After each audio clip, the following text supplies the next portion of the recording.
Olá pessoal, tudo bem? Professor César de História. Elaborei para os alunos do nono ano uma aula tratando dos assuntos relacionados ao quarto e quinto banco de atividades. Lembrando que as atividades relacionadas aí ao quarto e quinto banco dizem respeito à chamada Primeira República. Na primeira parte da aula, nós vamos tratar das questões políticas do período, e na segunda parte, vamos falar de algumas revoltas e movimentos sociais que também ocorreram na chamada Primeira República. Desejo a todos uma ótima aula. Pessoal, nessa imagem de abertura da aula, eu utilizei aí a obra Pátria. É uma obra de 1919, não é? O autor Pedro Bruno, importante pintor do período. E aqui temos duas questões para nós pensarmos. Primeiro, a confecção da bandeira do Brasil republicano, tudo bem?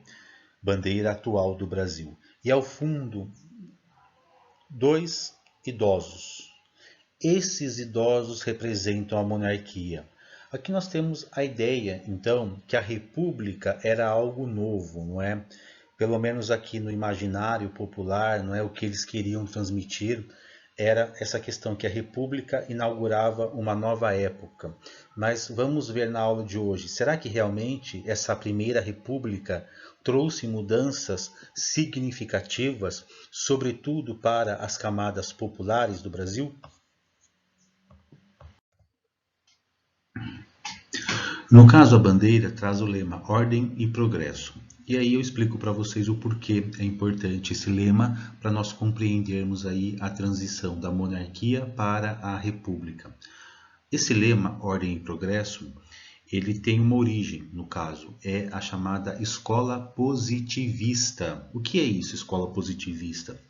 Foi uma escola filosófica que surgiu na França no final, ali no século XIX, tinha como grande mentor um filósofo francês chamado Auguste Comte, em que essa escola positivista, não é, esse modelo positivista influenciou muito os militares, não é?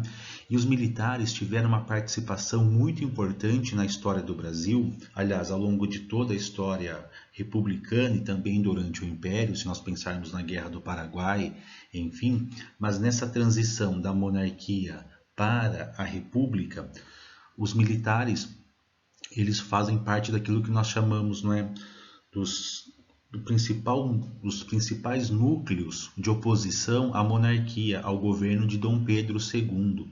Tudo bem? Então, a proclamação da República, não é, essa passagem da monarquia para a República, contou com a participação efetiva dos militares.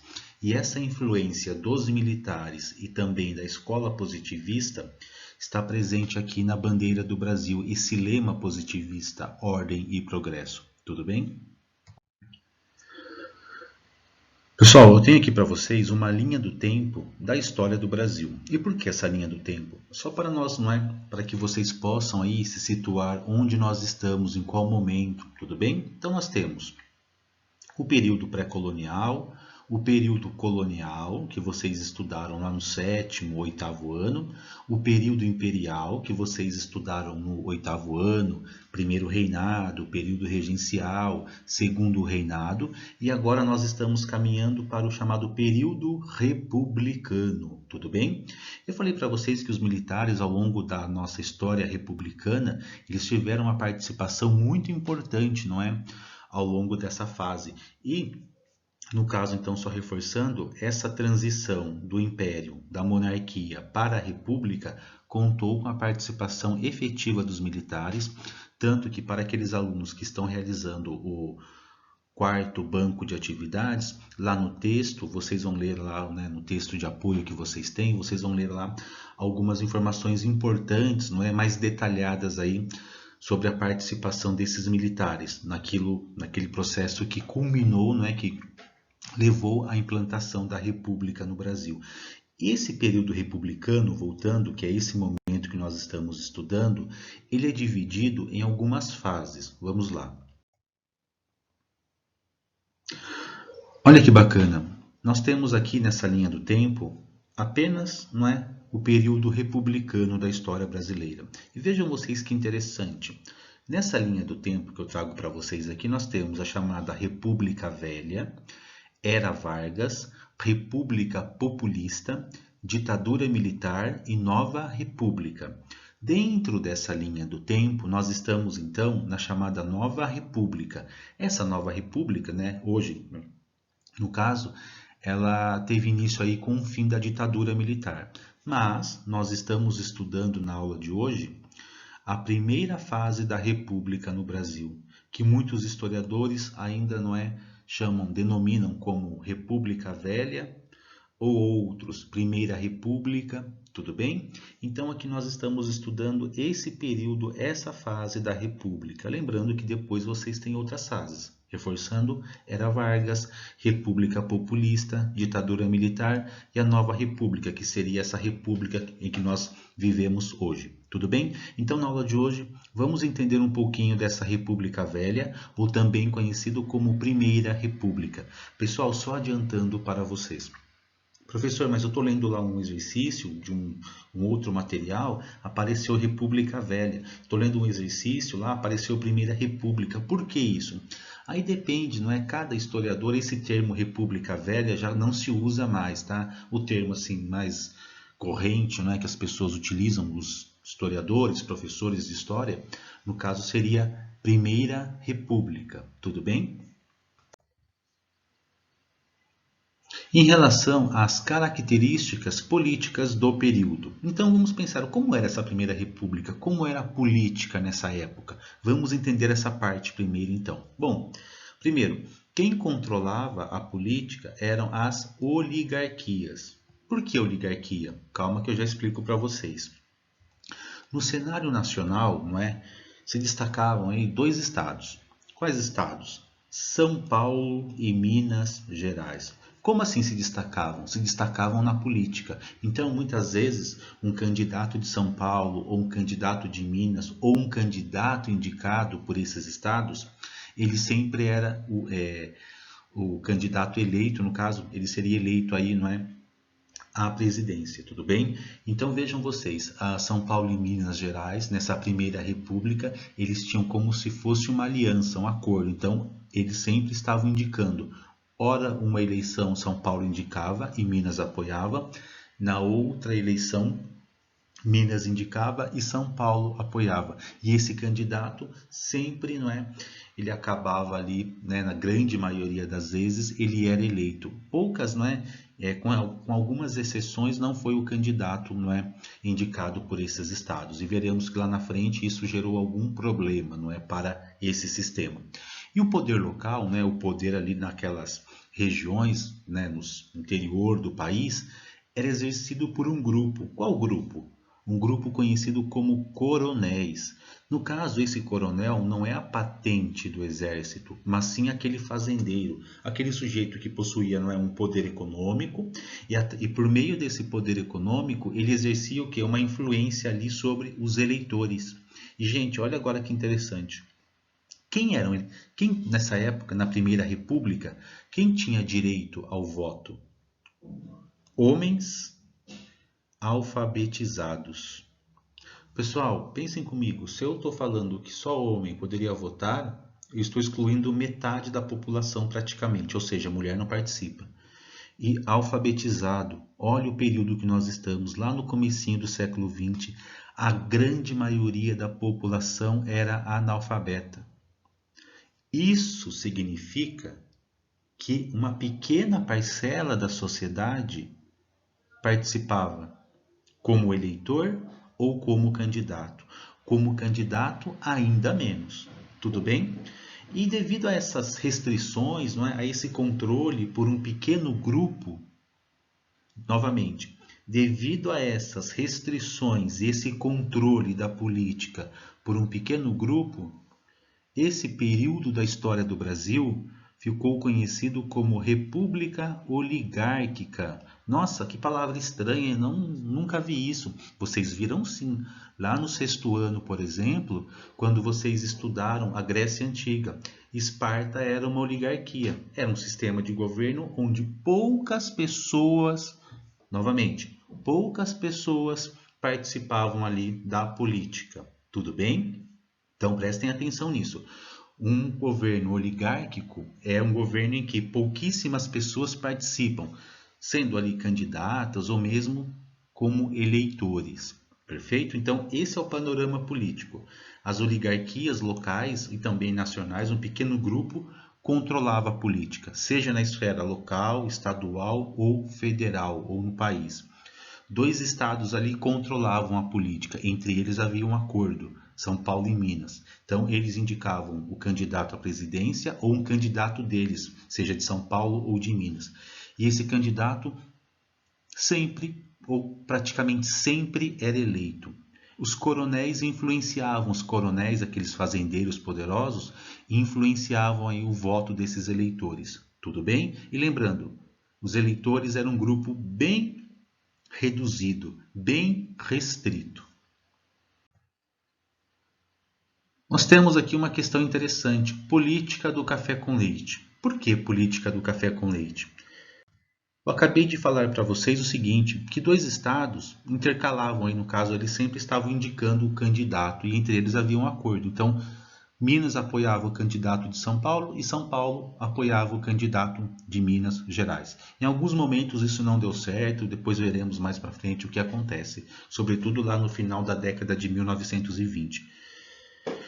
Mas por que São Paulo e Minas? Como que São Paulo e Minas conseguia controlar a política nacional? Pessoal, é fácil.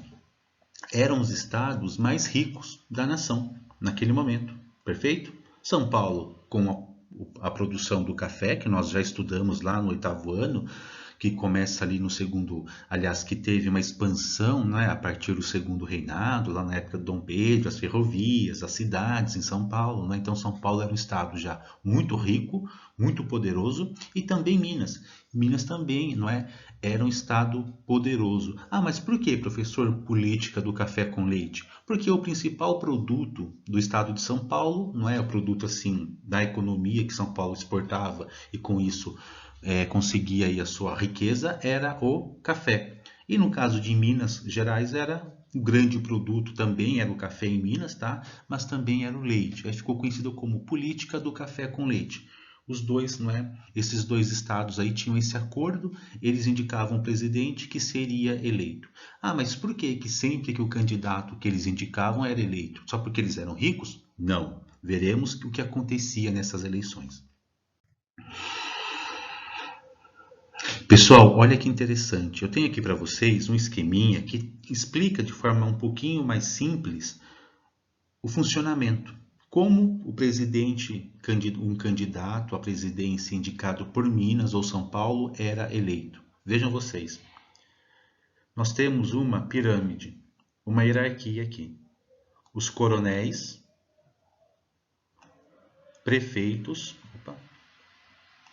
governadores e o presidente. No caso aqui, eu peguei como exemplo um presidente, Campos Salles. Ah, mas só ele fez isso? Não, outros também fizeram, mas aqui é o exemplo que nós temos. E como funciona isso? Esse coronel, ele influencia o voto do eleitor. Só que esse coronel, ele tem uma aliança com o prefeito. E esse prefeito tem um acordo com o governador, que por sua vez tem um acordo lá com o candidato à presidência. Vamos entender a pirâmide de cima para baixo. Há um candidato à presidência. Esse candidato tem um acordo com o governador, com um poder mais local, vocês concordam? Então o governador ele cuida ali do estado, não é? E esses governadores cuidavam de quem? Influenciavam, tinham um acordo ali com os prefeitos. O prefeito é aquele poder, não é, bem mais restrito ali no município, bem mais local. E por sua vez, os prefeitos faziam o quê? Um acordo com esses coronéis. E o que acontecia, professor? Mas por quê? O coronel era quem votava? Não. Veremos qual era a ação desse coronel. Aqui vocês têm um exemplo, um esquema, tratando dessa chamada política dos governadores, um pouquinho mais completo. Mas para que vocês possam entender, veja que vocês têm aqui o que nós podemos chamar de um curral eleitoral. Temos aqui a questão do voto de cabresto, que eu já explico para vocês. Então, esse eleitor, ele está submetido a alguém, não é, que exerce muito poder na região que ele vive, no caso o coronel. Esse coronel tem uma relação com o prefeito, que por sua vez tem uma relação com as oligarquias, que está, no caso ali, não é, essas oligarquias estaduais, com destaque aí para São Paulo e Minas Gerais, elas estão aí, no caso, não é, elas oferecem um apoio político ao presidente. Em troca, o presidente faz o quê? O que o presidente oferecia, não é, a essas oligarquias? Uma maior autonomia, uma não intervenção nesses estados. E com isso, no caso, as oligarquias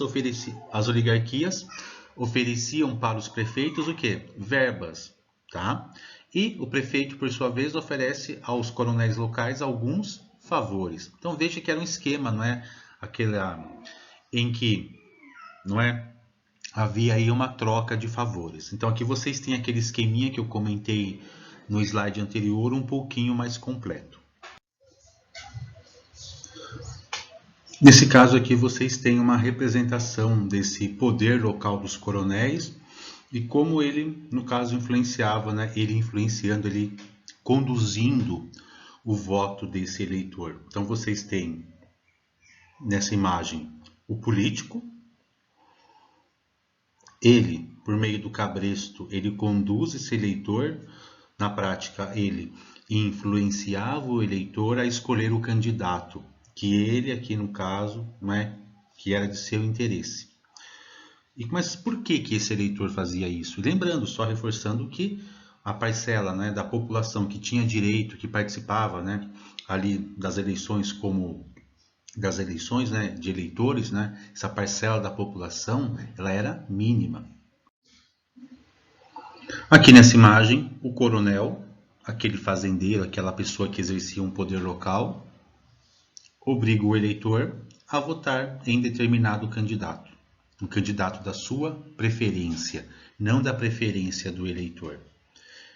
E aqui nessa imagem podemos ter uma ideia com o porquê ele fazia isso. Esse eleitor ele era coagido, ameaçado, não é? Nessa outra imagem, novamente, o eleitor, não é? Não tem voz, suas mãos estão atadas, amarradas, e o sujeito vem aqui e escolhe o candidato por ele. Claro que aqui há uma certa ironia, tanto na imagem anterior quanto nessa.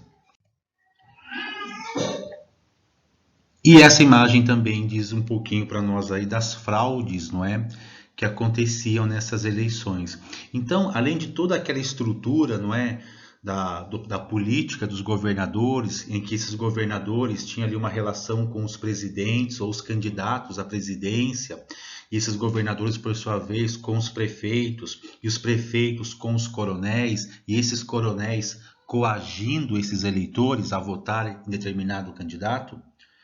O que acontecia também, um outro tipo, né, uma fraude, que era muito comum, né, nessa época, era um sujeito que já havia falecido há algum tempo, já havia falecido ali há 10, 15, 20 anos, aparecia lá que ele havia votado em determinado candidato.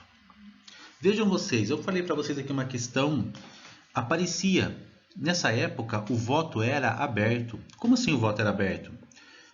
Você votava em algum candidato e aparecia, o candidato era público, o candidato que você escolheu era público, todos sabiam em quem você votou. Não é como hoje, que teoricamente o voto é secreto, não é? Então hoje, pelo que nós sabemos, o nosso voto é secreto, tudo bem?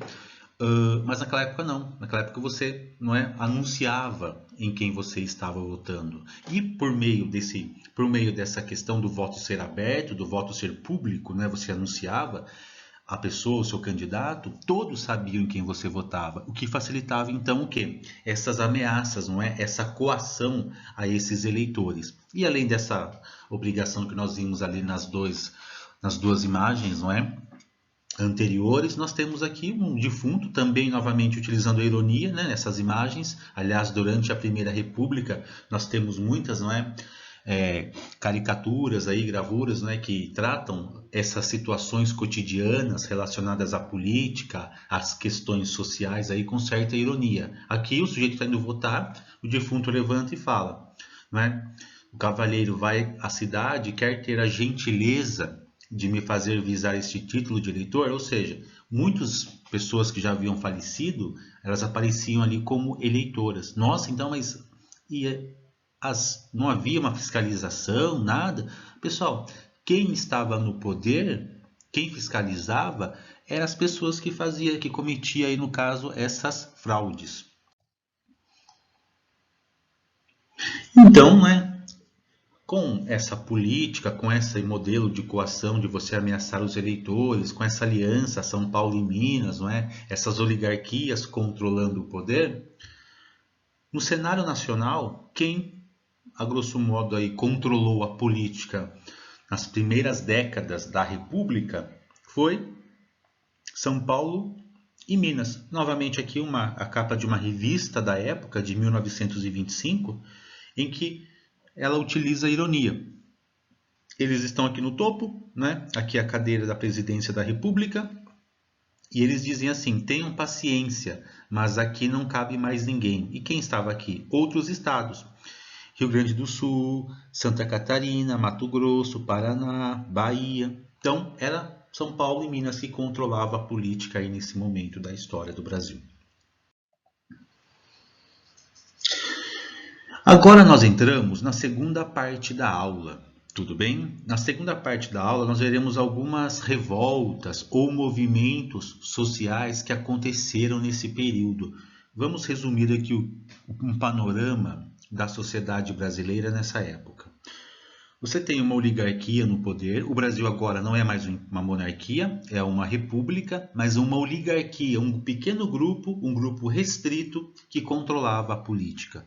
Pessoal, pensando nisso, as camadas populares, né, aquelas pessoas de baixa renda, com pouca escolaridade, elas eram marginalizadas, elas eram excluídas, tudo bem?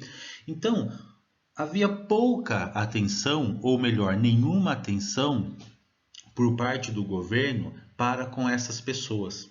Quando eu falo em atenção, não é questão de valores, transferir valor, renda, nada disso. Estou falando em condições de emprego, educação, saúde. Essas pessoas não tinham voz, não tinham vez na política. Lembrando que a grande maioria aqui era formada por analfabeto. Analfabeto não vota.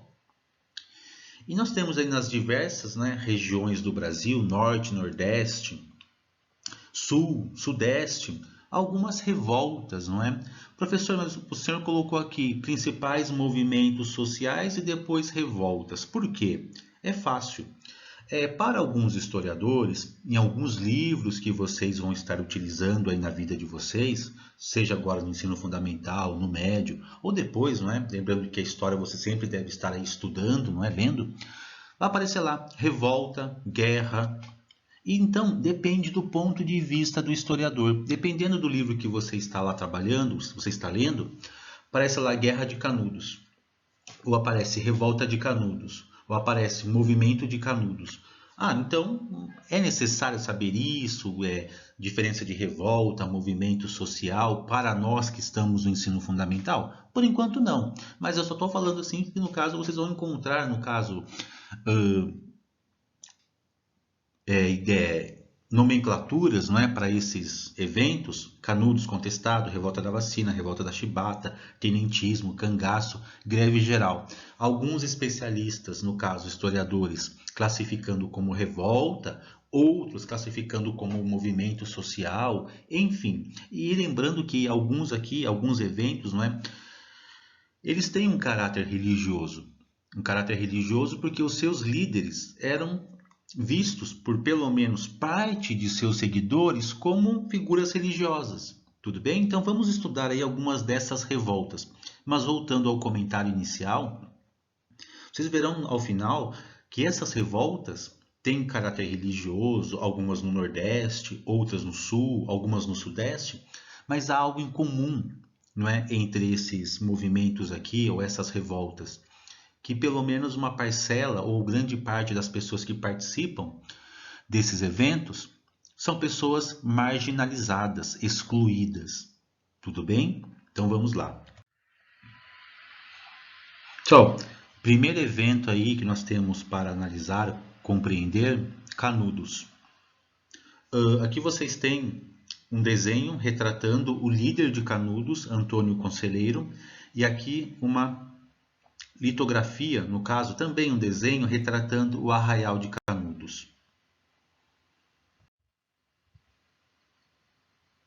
Aqui novamente um outro desenho, não é? Retratando aí o Arraial de Canudos. A localização de Canudos.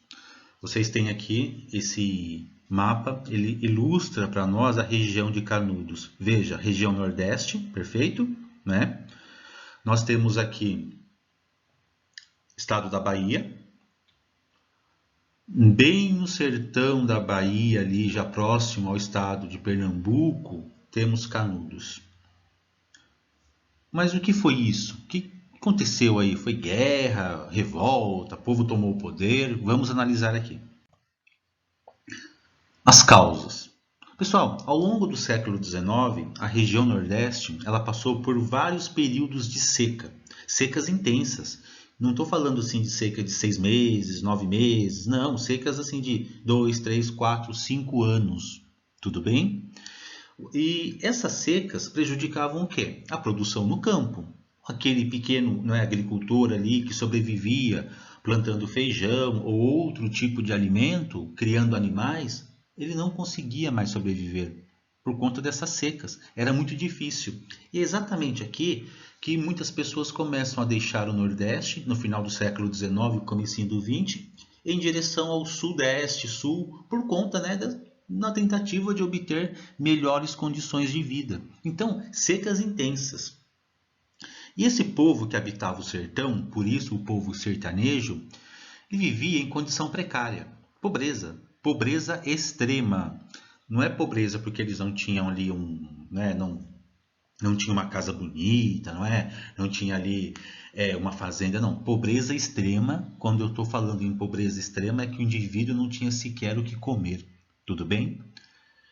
E aí vem a República, que nós estamos estudando. Com a República, há uma mudança importante.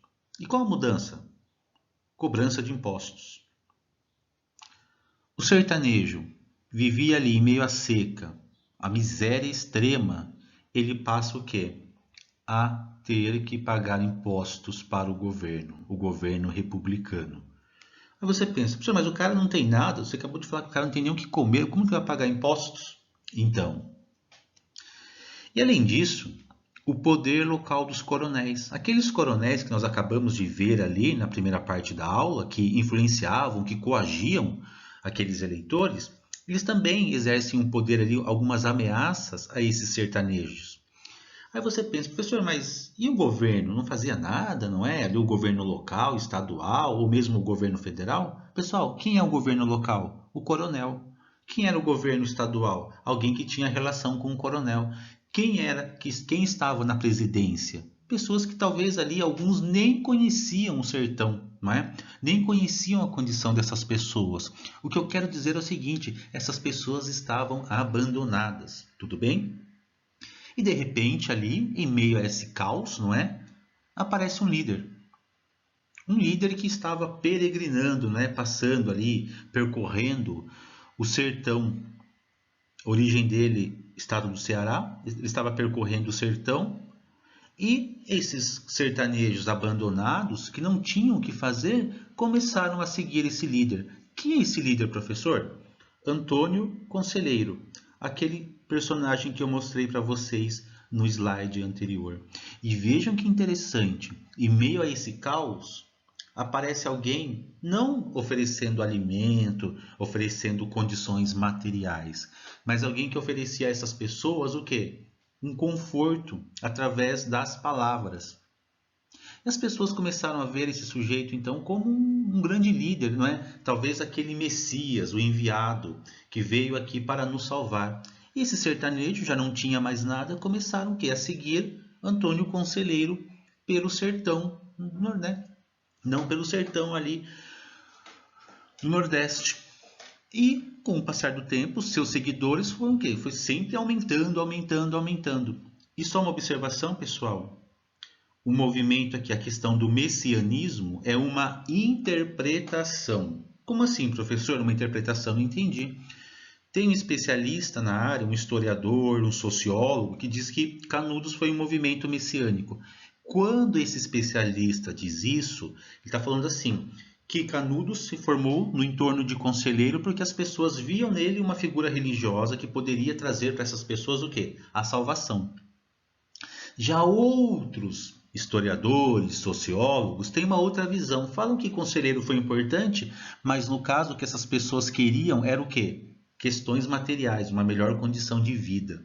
Tudo bem? Então, você tem essa questão do messianismo, esse caráter religioso do movimento de Canudos é por conta da sua liderança. No caso aqui, Antônio Conselheiro. E prestem atenção nisso porque é importante na hora de fazer atividade.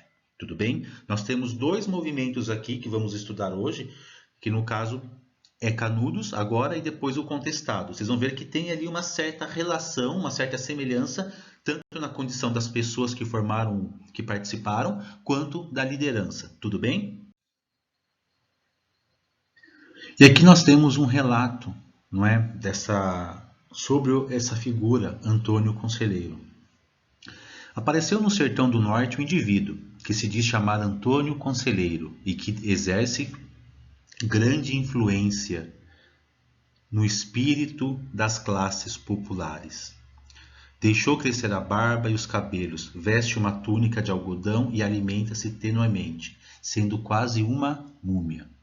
Acompanhado de duas professas, vive a rezar terços e ladainhas, e a pregar e dar conselhos às multidões, que reúne onde lhes permitem os párocos. Então, Antônio Conselheiro foi com o passar do tempo, aí agregando, conseguindo conquistar aí essas multidões. Lembrando que essas multidões viam no Antônio Conselheiro talvez uma alternativa para aquelas condições precárias, a quais eles estavam submetidos.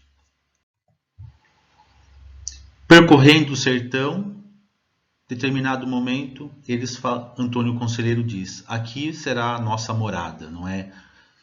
Vamos deixar, de viajar pelo sertão. Viajei pelo sertão uma boa parte da minha vida. Nesse momento, Antônio Conselheiro tinha ali vários seguidores sertanejos. Então, eles fundaram aqui uma pequena vila, um pequeno arraial.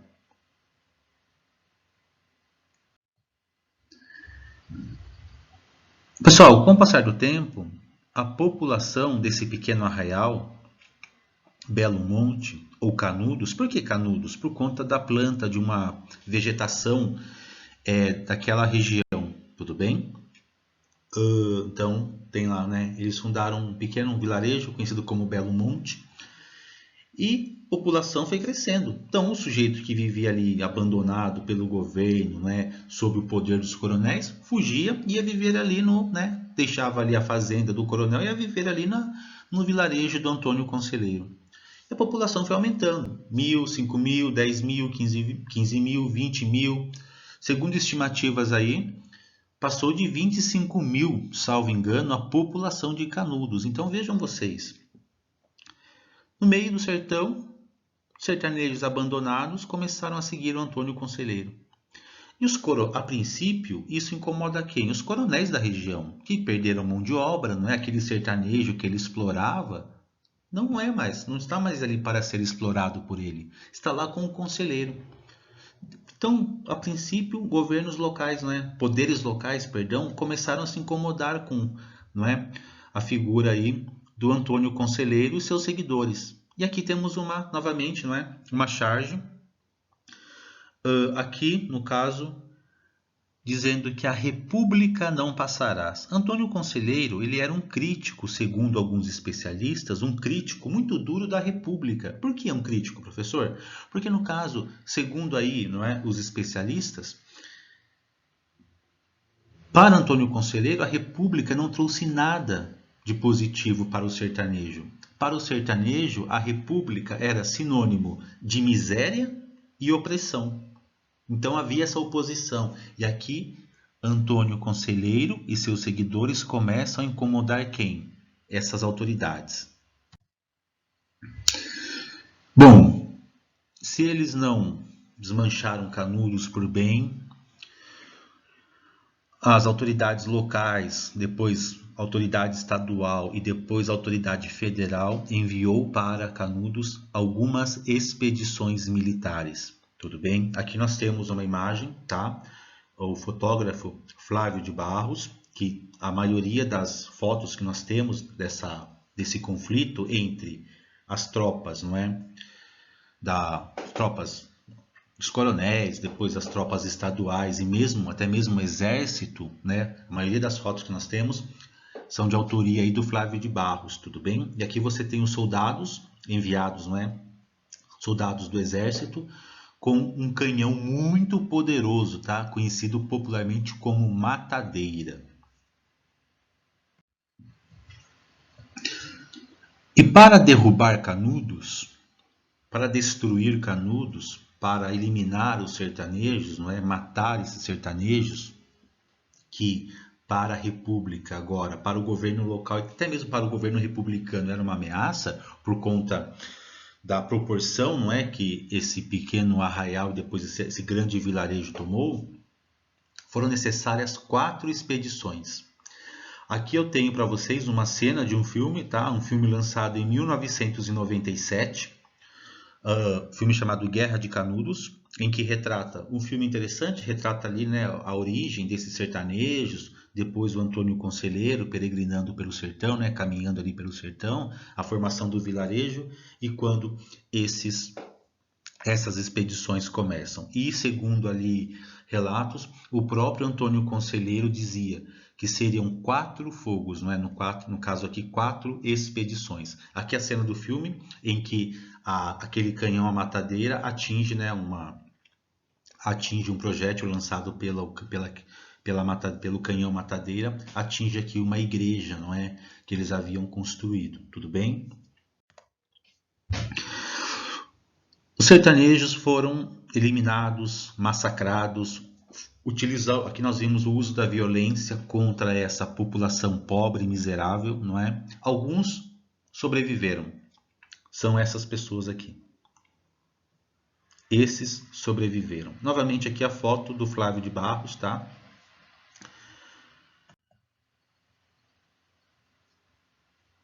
E aqui a foto do corpo de Antônio Conselheiro, tá? Antônio Conselheiro, ele faleceu antes do término do conflito. E aqui o corpo dele que foi exumado. Se vocês tiverem interesse em conhecer um pouquinho mais aí sobre Canudos, uma grande fonte de informações que nós temos é esse livro, Os Sertões. O autor, Euclides da Cunha. Quem foi Euclides da Cunha? Por que ele sabe tanta coisa sobre Canudos, sobre essa guerra, não é? Em que as tropas aí, né, do governo massacraram ali os sertanejos. Na guerra, ele foi correspondente de um jornal Estado de São Paulo. Então, o jornal enviou Euclides da Cunha para cobrir a guerra. Ele mandava as notícias para o jornal. Aqui temos, não é, retirei lá do acervo do Estadão, não é? Então, ele relatando o que estava acontecendo, não é? No caso, ali na guerra, aqui já era o final da guerra praticamente, segundo aqui o relato de Euclides, e quando ele retorna, né, da guerra, ele teve o cuidado aí de colocar tudo aquilo, toda a sua vivência, tudo aquilo que ele percebeu em um livro. Esse livro, Os Sertões, que é um clássico aí da nossa literatura, tudo bem? Então, finalizamos Canudos. Agora, um movimento, né, ou uma revolta, conforme eu falei para vocês ali, não é? É um pouquinho parecido, no caso, Guerra do Contestado. Que vocês têm, não é, uma representação de algo importante, a ferrovia, o trem passando e não é, algumas pessoas revoltadas ali com a situação. Vamos aprender o que foi agora a Guerra do Contestado. Bom, região. Canudos, lá no Nordeste. Contestado, sul do Brasil. Tenho aqui para vocês, tá? Mapa do Sul, Paraná, Santa Catarina, Rio Grande do Sul. Região do contestado foi aqui, ó, essa região aqui, ó, tá? Entre os estados do Paraná e Santa Catarina, aqui, ampliando para vocês. Por que contestado? Porque era uma região naquela época contestada por Paraná e Santa Catarina. Isso, gente, significa que era uma região que praticamente não tinha governo. Era uma região que ainda estava sendo contestada ali pelos estados, não é? E quem vivia nessa região? Pequenos agricultores, não é, que viviam ali do cultivo da erva mate. Eram o que nós chamamos de... Eram pessoas que elas não haviam assim, comprado legalmente aquelas terras. Elas estavam ali, não é? Elas nasceram ali, passaram-se 10, 20, 30 anos, estavam ali. É o que nós chamamos de poceiros. Vamos lá. Aqui, montei para vocês um esqueminha para a gente, não é, entender o que acontecia aqui. Era uma região, não é, contestada pelos estados do Paraná e Santa Catarina. Então, conforme eu disse, havia ali um abandono, não é, pelo governo, né? O povo estava abandonado pelo governo. E aí, nessa época, havia a construção de uma ferrovia ligando o sudeste até o sul, passando exatamente nessa região do contestado. Para construir a ferrovia, foi necessário o quê? Expulsar esses poceiros, né? As pessoas que estavam ali, esses pequenos agricultores. E aí, eles foram expulsos, alguns ficaram ali trabalhando, no caso, trabalhando na construção da ferrovia, né? Aproveitaram essa situação. O governo, precisando de mão de obra, recrutou mão de obra junto a alguns presídios aqui, não é? Pelo país. Então, o governo pegou alguns presidiários, mandou para aquela região também para ajudar a construir essa ferrovia. Quando termina a obra, você tem um povo abandonado, miserável, não é? Novamente.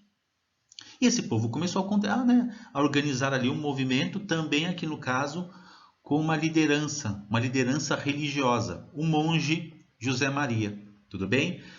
No caso do contestado, também o movimento é considerado o quê?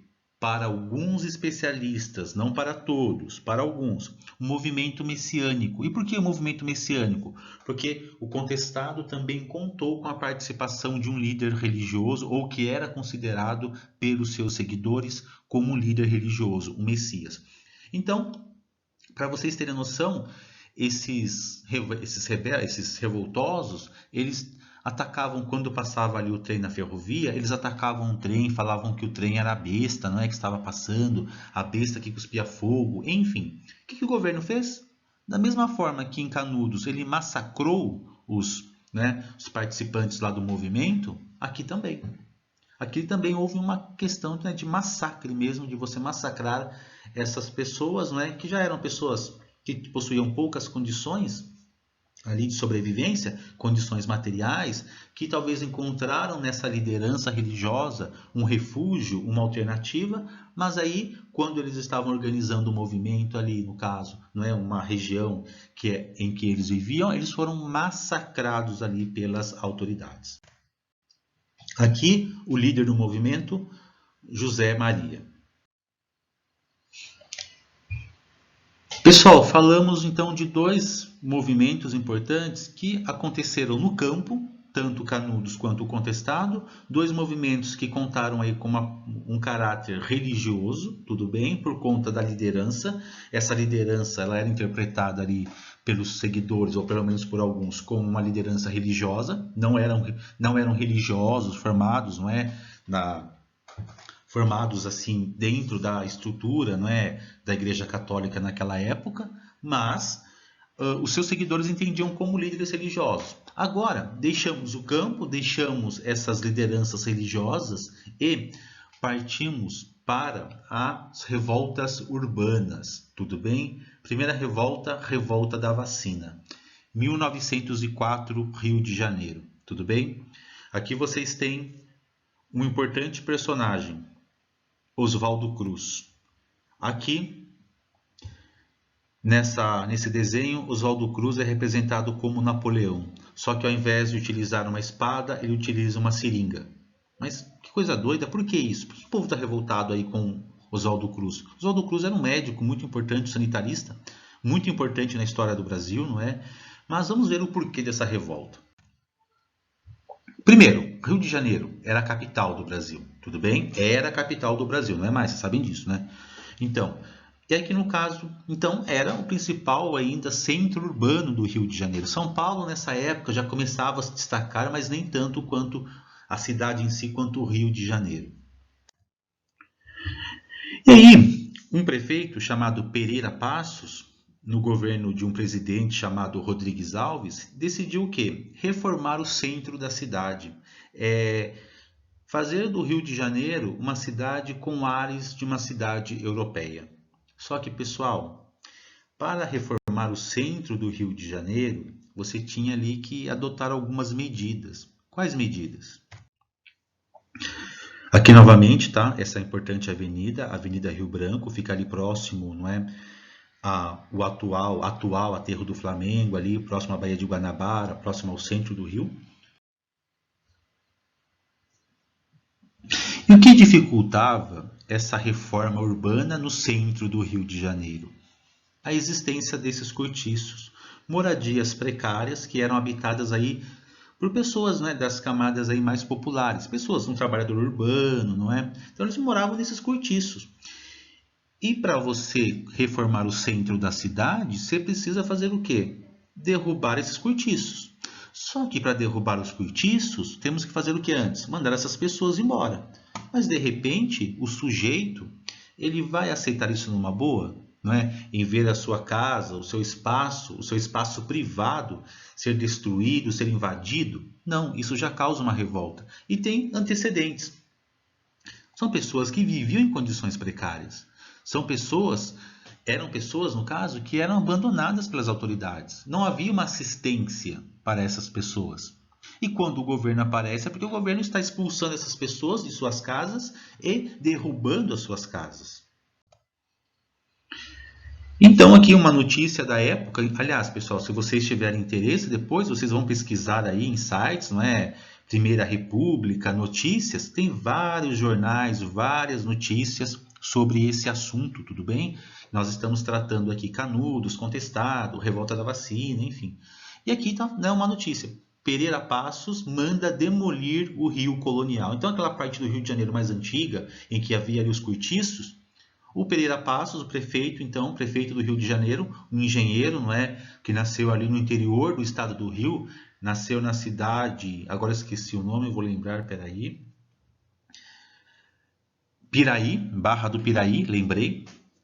Pereira Passos nasceu em uma cidade chamada Barra do Piraí, ali próximo à Volta Redonda, um importante engenheiro. Ele mandou demolir essa parte do rio porque ele queria reformar a cidade. O sujeito que foi expulso do cortiço, que foi expulso do centro da cidade, ele faz o quê, coitado? Ele pega as coisas dele e vai embora para a periferia.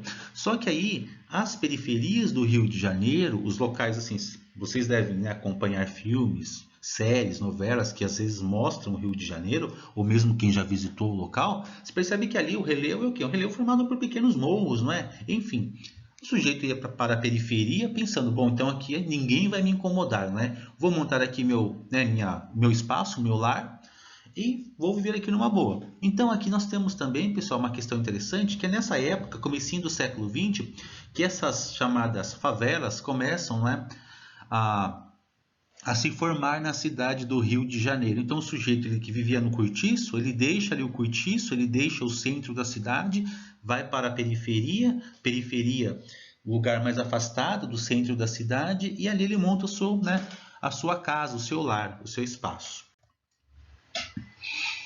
Aqui, né, a foto do Pereira Passos, então prefeito do Rio de Janeiro, que, né, comandou essa reforma urbana, e o presidente Rodrigues Alves, presidente, né, do Brasil naquele momento. Aqui novamente, não é, com o uso da ironia, a revista O Malho, edição de 1905, ou seja, um ano após ali a revolta da vacina, o Pereira Passos com a picareta, não é, que significa para nós o seguinte, que eles estavam, né, derrubando tudo que ele via pela frente com o intuito de reformar, de embelezar o Rio de Janeiro. Só que aí aquela ideia, você está embelezando apenas a fachada da sua casa, mas o fundo continua uma tragédia. Foi isso que aconteceu também. Claro, foi um grande, dentro aí de alguns, né, para alguns especialistas na área, o que Pereira Passos fez, no caso, essa reforma urbana, contribuiu, não é, para a cidade do Rio de Janeiro, enfim, mas temos, não se esqueçam, as questões sociais. O que aconteceu com aquele sujeito que morava no Cortiço? O que aconteceu com aquele sujeito, né, das classes populares que não tinha condições? Houve alguma atenção? Não, nenhuma. E aqui surge o nosso personagem, Oswaldo Cruz. Nessa época, Oswaldo Cruz, não é, comandava ali uma campanha para combater algumas, algumas epidemias, certo? Caso ali, febre amarela, peste bubônica. E para você ter, não é, o controle sobre isso, essas epidemias, era necessário a vacinação. Só que algumas pessoas se recusavam a tomar a vacina. E a vacinação era o quê? Obrigatória. Mas as pessoas se recusavam por conta que muitas, não é? Elas eram ignorantes. Lembra que eu expliquei para vocês? Ignorante não no sentido de ser sem educação, mas ignorante no sentido de não ter o conhecimento. Então elas pensavam, poxa, já fui expulso lá da minha antiga casa. Estou morando aqui na periferia. Estou acreditando que aqui as autoridades não venham, não é? Se meter na minha vida, no meu dia a dia. De repente vem uma campanha de vacinação obrigatória. O indivíduo, né, as autoridades invadiam a casa dessas pessoas e vacinavam ali, não é, essas pessoas de forma, não de forma assim obrigatória. Eles fizeram o quê? Os populares se revoltaram, tomaram as ruas do Rio de Janeiro. Temos aqui, não é, uma imagem retratando, derrubaram ali, viraram os bondes. Mas como terminou a revolta? A revolta da vacina, como é chamada, eclodiu no centro da cidade do Rio de Janeiro em 9 de novembro de 1904. A população entrou em choque com a polícia, bondes foram incendiados e trilhos arrancados. Grupos de policiais e militares contrários ao governo tentaram assumir a liderança da revolta, mas não foram seguidos pelos revoltosos. Assim, o governo conteve a agitação com violenta repressão. Novamente, houve repressão em Canudos, houve repressão no Contestado, houve repressão aqui na revolta da vacina. Aqui vocês têm quem participando? Novamente, as camadas populares, pessoas que não eram assistidas pelo governo. E a revolta foi por conta da vacina apenas? Da vacinação obrigatória? Não. Condições, né, antecedentes, devemos pensar nos antecedentes. Aquele sujeito lá que estava na periferia da cidade do Rio de Janeiro, que se recusava a tomar vacina, talvez é o mesmo sujeito que há um tempo atrás, há um ano atrás, 2 anos atrás, foi expulso da sua casa, da sua antiga moradia lá no centro. De repente vem o governo obrigando ele a tomar a vacina. Ele não aceita. E aí é o governo obrigando você a tomar a vacina, invadindo o seu espaço privado. Isso causa revolta. Tudo bem? Então, essa foi a revolta da vacina. O texto eu tirei do livro, tá? De história que vocês utilizam. Aliás, esse texto também está no material lá que vocês estão fazendo atividade, né? Tanto do quarto quanto do quinto banco. Outra revolta no Rio de Janeiro. Revolta da Chibata, 1910. Pessoal, chibata, não é? Chibata remete o quê? A escravidão, o chicote. O chicote que o senhor açoitava o seu escravo. Açoitava muitas vezes até esse escravo desmaiar ali, não é? Ou mesmo talvez em algumas ocasiões até a morte. Mas espera aí, eu estou em 1910, na República, chibata, escravo? Tá estranho. Explico para vocês, calma aí.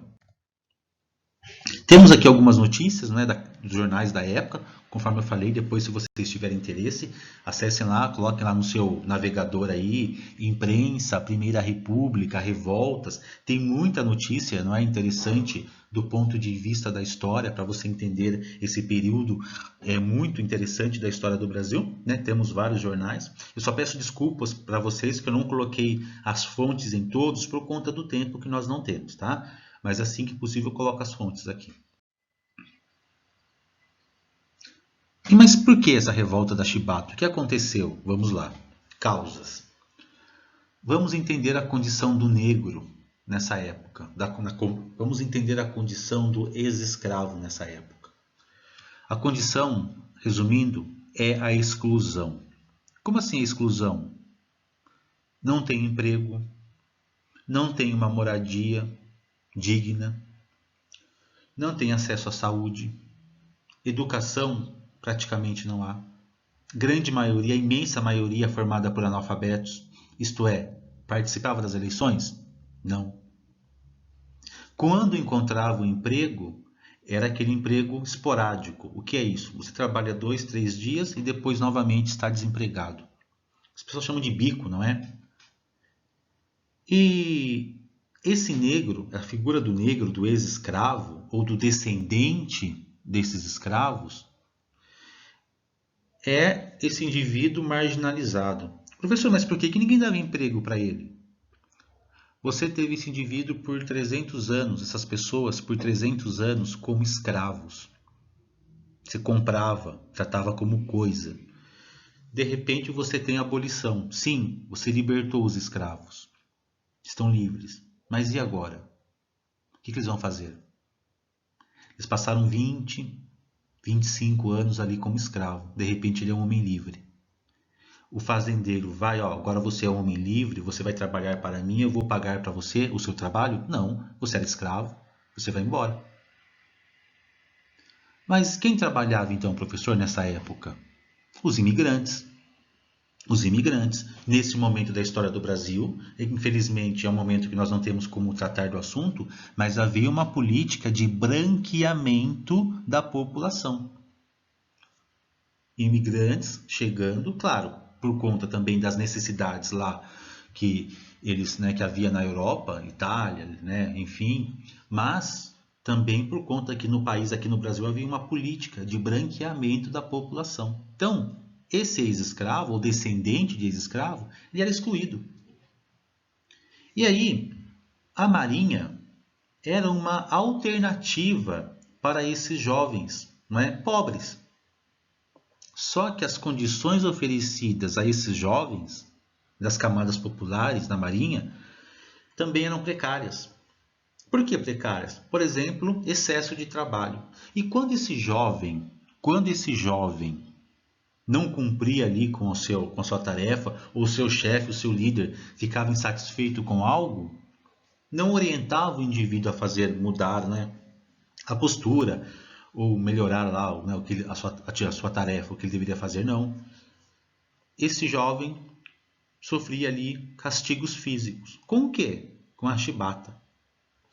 Vejam vocês novamente. Presta atenção. Eu mudei aqui, você teve a mudança na lei. O escravo agora é livre.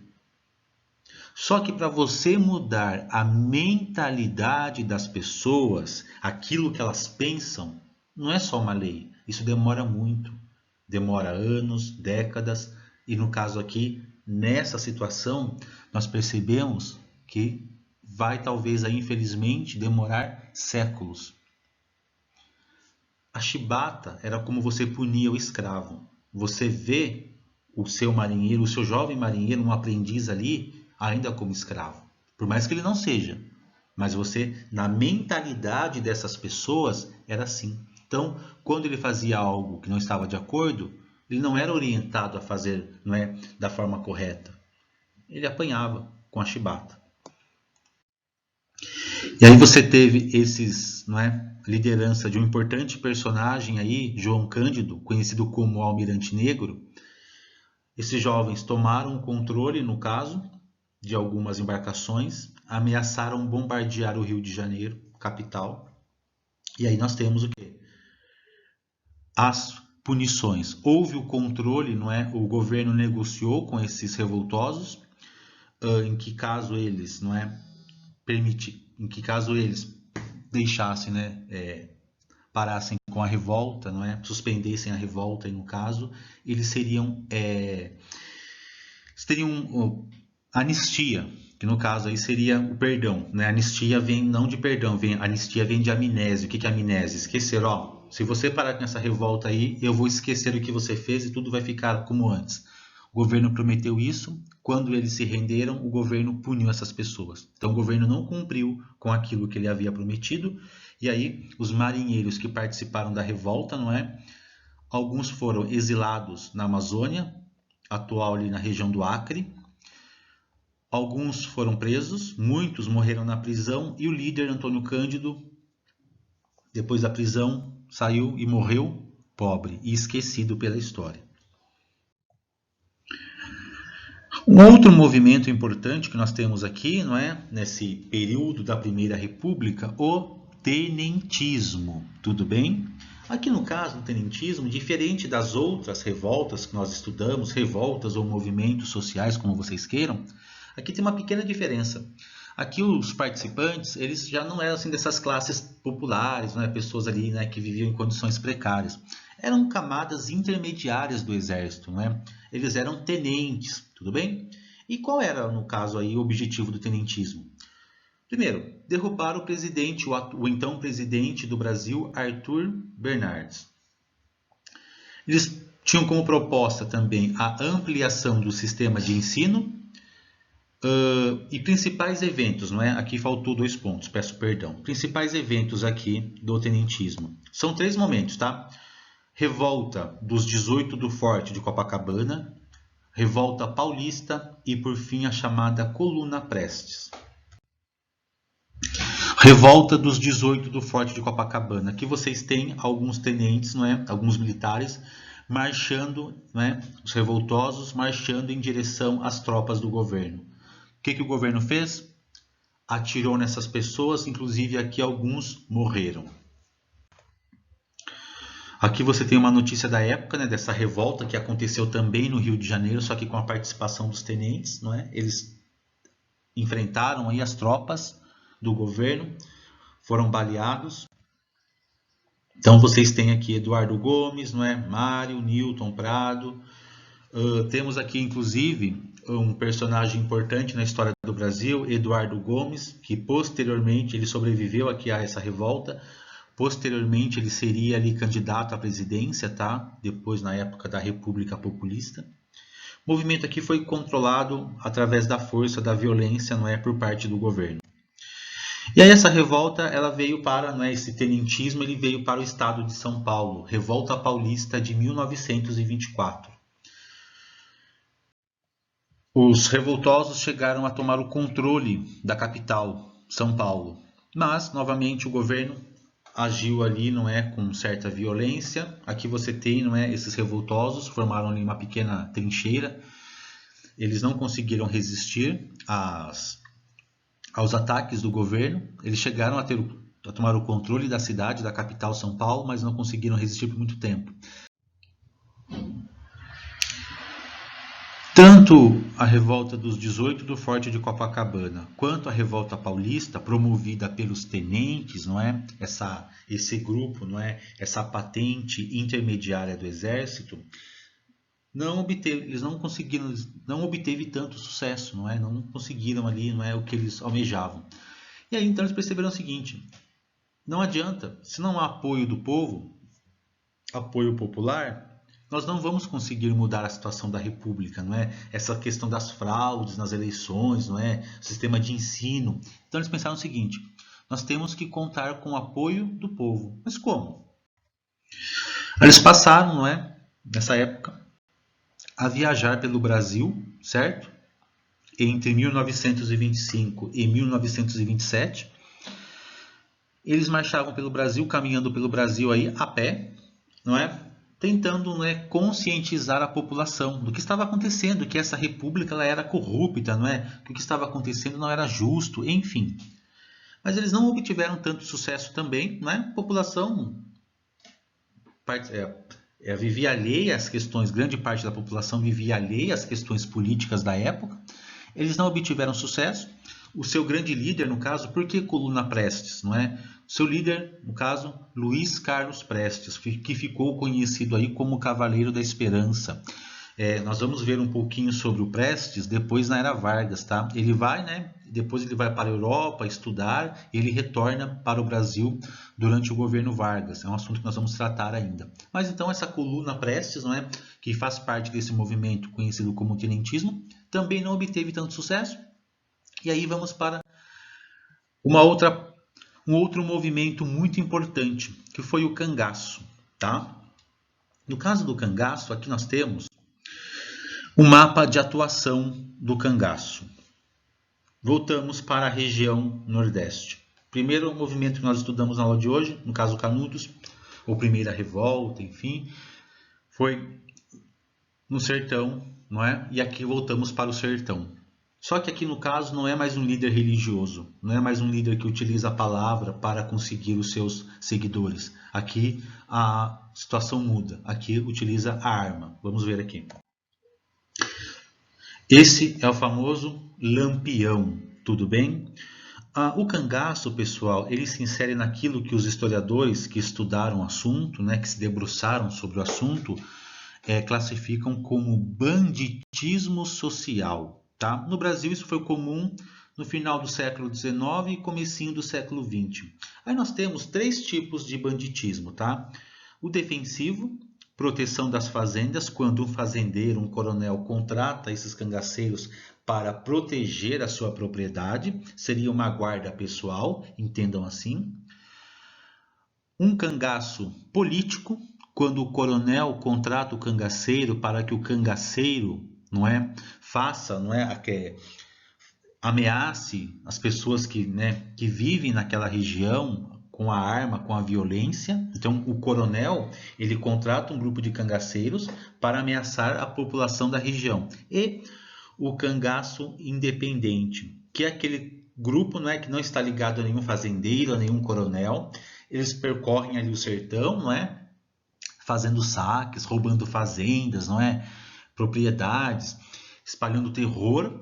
E lá no sertão, naquela época, esse terceiro, aqui o cangaço independente, nós chamamos de banditismo clássico, e era bem visto por parte dos sertanejos. Por quê? Porque esses cangaceiros, eles roubavam quem apenas? Os poderosos. O sertanejo não tinha nada para ser roubado, não é? Então, por isso que aí alguns cangaceiros, pelo menos para alguns sertanejos, eles eram vistos como heróis, não é? Ah, tá vendo aquele coronel que sempre oprimiu aqui a região, não é? Que sempre oprimiu o povo, agora está lá sofrendo com os cangaceiros, não é? Então, é a questão do chamado banditismo social, não é? Então, Lampião aí, se você encontrar aí algum livro, uma ideia que o Lampião foi um grande herói para o sertanejo, ou pelo menos para parte dessas pessoas, é por conta disso. Então, aquilo que ninguém fazia, não é? Que era enfrentar esses coronéis, os cangaceiros faziam. Aqui nós temos, não é? Aqui nós temos o bando de Lampião, tá? Os cangaceiros aí que andavam, né, bem armados. É que essa foto não ajuda, mas depois se vocês pegarem outras imagens, eles utilizavam joias, né, ali, alguns adereços, interessante. Aqui o Lampião cumprimentando, né, o fotógrafo, né, Benjamin Abraão, não é, que cobriu ali, não é, por algum momento ali, o dia a dia desses cangaceiros. Aqui, com o passar do tempo, por conta de espalhar o terror ali pelo sertão, não é, o governo, né, as autoridades começaram a cobrar ali, né, começaram a oferecer, perdão, alguma recompensa para quem matasse, encontrasse ali o Lampião, que era era o principal líder dos cangaceiros, não o único, tá? Temos outros aí também importantes. Aqui depois, quando eles conseguiram, eles conseguiram ali no caso as autoridades, com a ajuda dessas pessoas, que eram contratadas, desses mercenários. Aqui você tem cabeças de alguns cangaceiros, tá? Você veja que aqui fizeram questão de apresentar como prêmio, não é? A morte desses cangaceiros aí que espalhavam o terror ali pelo interior ali do Nordeste. Pessoal, finalizando aqui, então temos novamente uma questão urbana, a greve geral de 1917. Aqui nós temos, no caso, São Paulo. Pessoal, a industrialização do Brasil, ela começa no século XX, tá? E por que bem no comecinho do século XX? Porque vocês devem lembrar que nós estudamos esse ano já a chamada Primeira Guerra Mundial, tudo bem? E quando houve a Primeira Guerra Mundial, entre 1914 e 1918, no território europeu, Aqueles países que estavam participando da guerra, França, Alemanha, Inglaterra, não é?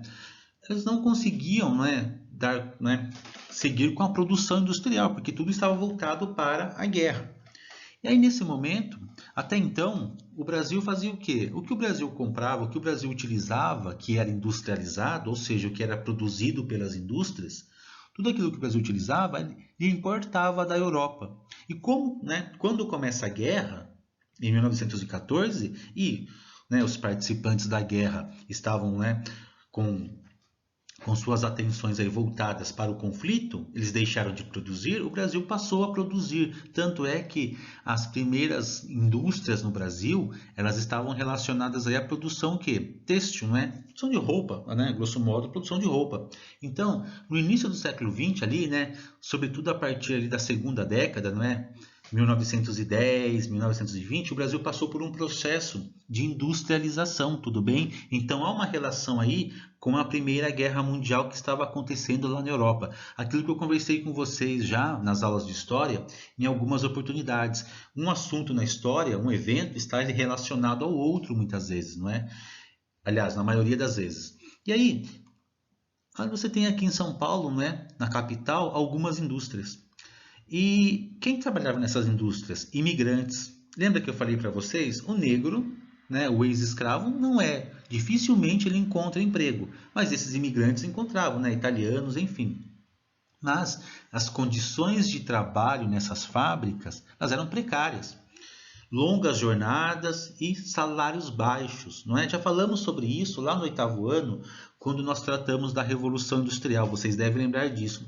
Só que esses imigrantes, quando eles vieram aqui para o Brasil, né, quando eles deixaram sua terra natal, eles trouxeram consigo o quê? Uma cultura, não é? De luta, de obter melhorias no dia a dia, né, nas condições ali de trabalho, enfim.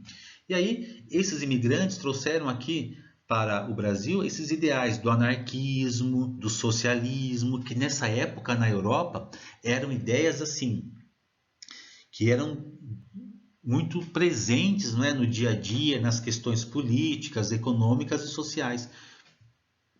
E dentro do anarquismo e do socialismo, nós temos algo em comum, uma crítica ao sistema capitalista, que eles entendem, anarquistas e socialistas, que explora o trabalhador, que explora o ser humano, aí dentro do ponto de vista deles, tudo bem? Então, esses trabalhadores, operários, não é, que estavam trabalhando nessas indústrias, se revoltaram com a situação, começaram a organizar sindicatos. E em 1917 organizaram uma greve geral. Isto é, não foi a greve em apenas uma fábrica, duas.